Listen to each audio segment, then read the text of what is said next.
কুরবানি করার ক্ষেত্রে গিয়ে নিয়তের উপর ডিমান্ড করে। লা ইয়ানালাল্লাহু লুহুমুহা ওয়ালা দিমাউহা ওয়ালাকিন ইয়ানালুহুত তাকওয়া মিনকুম। আল্লাহ তাআলা বলেছেন, বান্দা তোমরা যে কুরবানি করো, কুরবানির গোশত আমার কাছে আসে না। লুহুমুহা ওয়ালা দিমাউহা, তোমাদের কুরবানির ফসল যে রক্ত আছে ওই রক্তও আমার কাছে আসে না। তো আল্লাহ কি আসে? আল্লাহ বলেন, ওয়ালাকিন ইয়ানালুহুত তাকওয়া মিনকুম, তোমরা কি নিয়তে কুরবানি করেছো এই তাকওয়াটা আমার কাছে আসে। সুবহানাল্লাহ। তাহলে কুরবানি হওয়ার অন্যতম মাধ্যম হলো মনের মধ্যে নিয়ত পরিশুদ্ধ করা।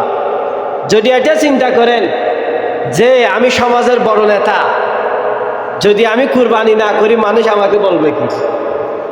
আমি সমাজের সরদার, যদি আমি কুরবানি না করি মানুষ আমাকে বলবে কি?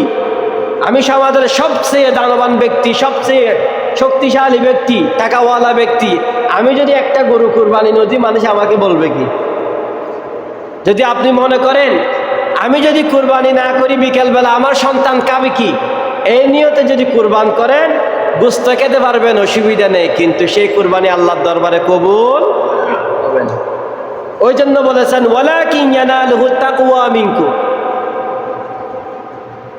সর্বপ্রথম আল্লাহ তাআলা বলেন, তোমাদের সেই গরুর, মুষের, উটের, দুম্বার, বেড়ার, ছাগলের যে গোশত আছে এই গোশত, এই মাংস আমি আল্লাহর কাছে পৌঁছাই না, এবং সেই পশুর রক্তও আমি আল্লাহর কাছে পৌঁছে না।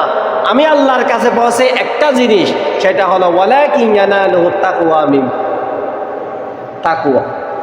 ওই জন্য সর্বপ্রথম যদি কুরবানি করতে যান নিয়ত কি করতে হবে? তাকওয়াকে পরিশুদ্ধ করতে হবে। একমাত্র কুরবানি করতেছি আল্লাহকে রাজি খুশি করার উদ্দেশ্যে।